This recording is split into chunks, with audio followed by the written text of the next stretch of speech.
What's up, everybody? This is Super Mike, just real quick coming through. I want to just touch base with everybody in the morning. Have a good day. I want to change the narrative. You know, back in the days, they always want to make it seem like which we were in hardship times, black folks, but we want to change the narrative because we had a lot of fighters, a lot of people who don't get talked about, who fought for, our freedom, who fought to make it a better day for a new generation, and they just get lost in history. I mean, they're not totally lost, but they're kind of lost because we don't look for them. So that's what I want to do, and this is going to be very quick because I got to go. Press the thumbs up, and this is a picture. I'm looking for it real quick.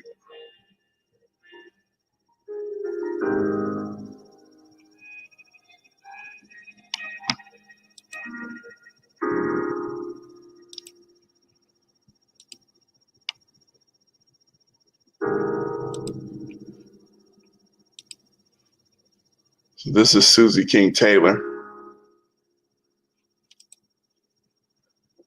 Susie King Taylor was a Civil War nurse, and she was one of the first nurses to make sure that the brothers in the Civil War and everybody was getting taken care of, because of course, the white people didn't do it. Hold on a second. And I want to read something from Charles Caldwell. Charles Caldwell. Now, during Reconstruction, after that Civil War in Mississippi, you had a lot of black politicians that came through, and they did the right thing for their community. And this is a good lesson for a lot of us because, hold on, there's a certain photo I want.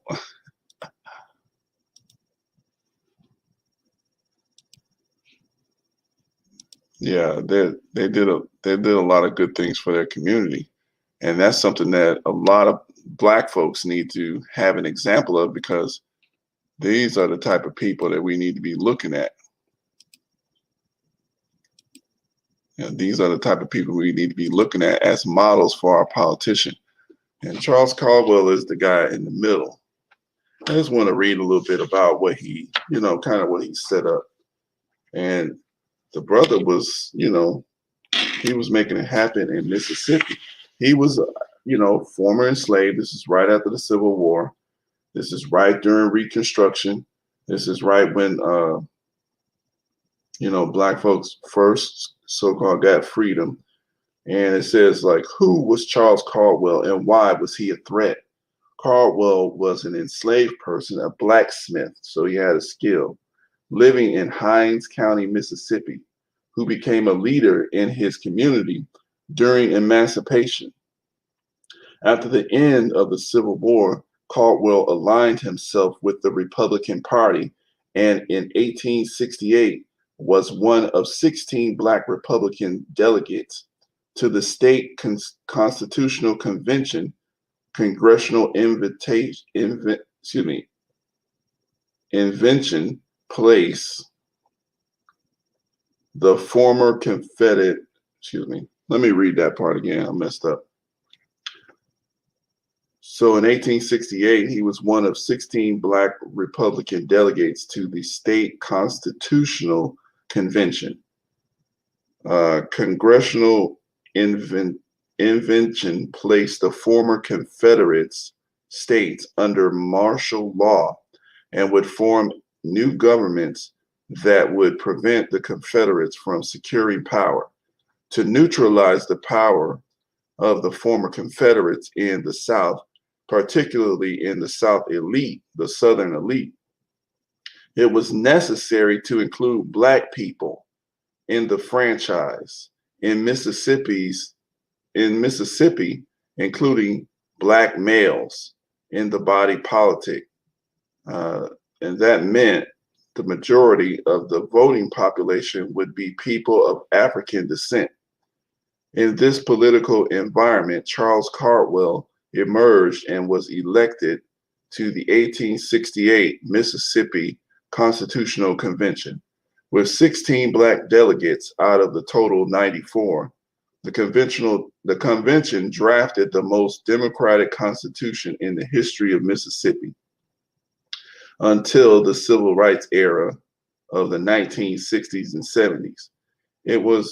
It made all persons residing until the civil rights era of the 1960s. It made all persons residing in the state citizens with rights of trial by jury and other rights provided to the U.S. citizens by the Constitution. The Bill of Rights, the Mississippi Constitution of 1868, eliminated property criteria for holding office, jury service, and suffrage.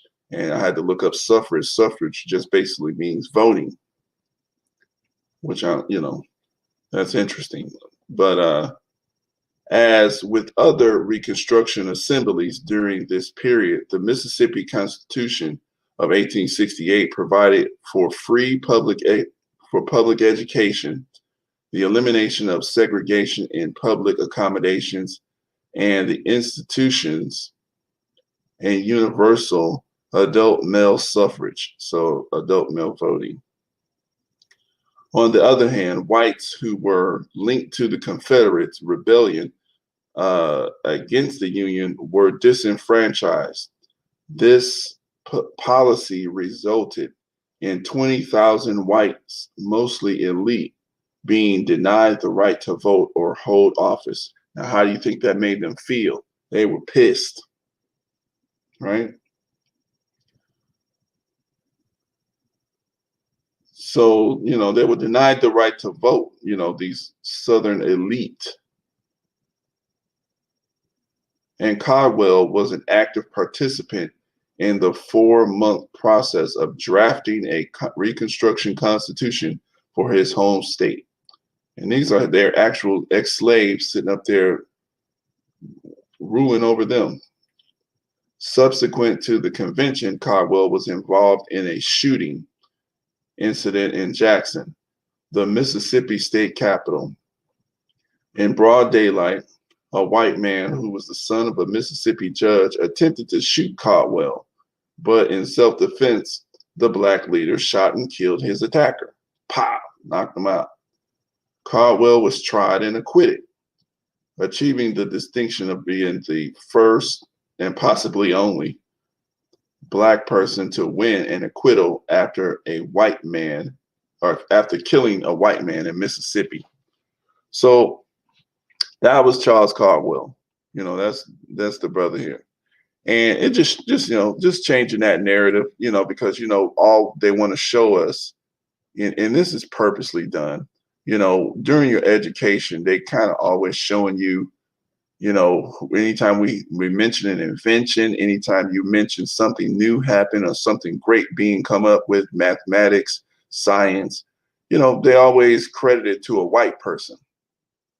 Now, it might be true that this white person, had something to do with the invention of it, but it's like they only tell you about the white ones. You don't hear about any other group of people inventing anything or developing anything. If there's things that's been invented or developed by other groups of people, they just won't tell you about it. So it just makes it look like. So with the truth, they can deceive you. They can just make you come to the conclusion that basically only white people are the ones that, basically white people are the only ones that end up inventing stuff. That's what that's what you could possibly come to that conclusion, child mind, you see. So, like I said, I'm just here just trying to share some quick information. We want to change I wanted to share another picture here because there was one other brother. This is Harriet Jacobs. I want to share this. Hold on. Now, Harriet Jacobs, she was a slave, but you should get her book. It's actually good. She actually, you know, the her and her slave master was trying to rape her, but he wanted to basically, get her to agree. And she just, refused to do that. And, she ended up hiding in she literally hid in a ceiling for like 7 years. But she did escape because she knew how to read, and she ended up securing her freedom and her family and everything. And she wrote a book and told her story. So, these are just and it's just interesting recently, probably some white supremacists messed up her grave. But this is one other brother I want to tell y'all about, and then we're going to head out. Everybody press the thumbs up button. Respond to just let me know what you think about this here. Of course, we were, without us in the Civil War, this would be Confederate States. Just so you know, without us in the Civil War, this would be Confederate. This would be Southern culture. And just another brother. I mean, you don't see pictures like this. They don't really show you. This is the way black men, William Dominic Matthews, when he actually, Bass Reeves, other, former enslaved people, when they beat their masters up, they not only went north to underground railroads, they killed people. They went out to Kansas, to Oklahoma. And this man, he made his life out here in Oklahoma, just like Bass Reeves, who was the inspiration for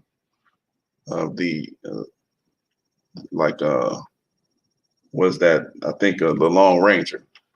But once he realized that this Civil War was popping off, he formed a company and got about 100 to 200 black men and created a company and enlisted his services to the Union Army.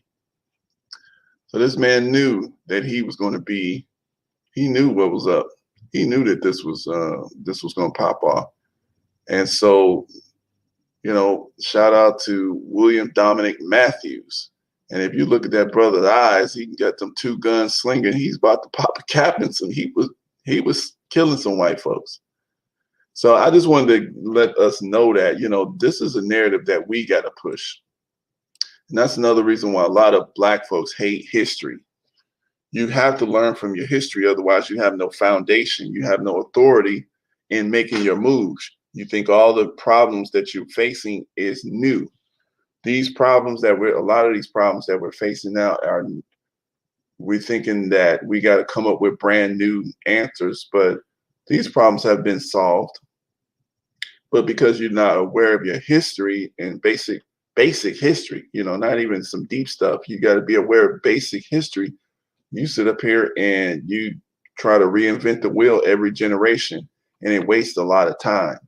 So this is the reason why, civilized cultures, they literally force or teach their own history in schools. And this is why, I like this. You see that there? This is actually preferable. Teaching your own children, it don't matter what it looked like. You making sure they know that's what's important. And that's going to give them the motivation to go out in the world and solve problems better. So, you know, pretty much that's pretty much my basic thing. And I want everybody to have a good day, have positive vibes, you know, get into that, you know, get a book, learn some stuff, you know, and develop ourselves. That's how we change things. We got to develop ourselves as we go out trying to develop other people, and we create. And that's it. All right, y'all. Peace.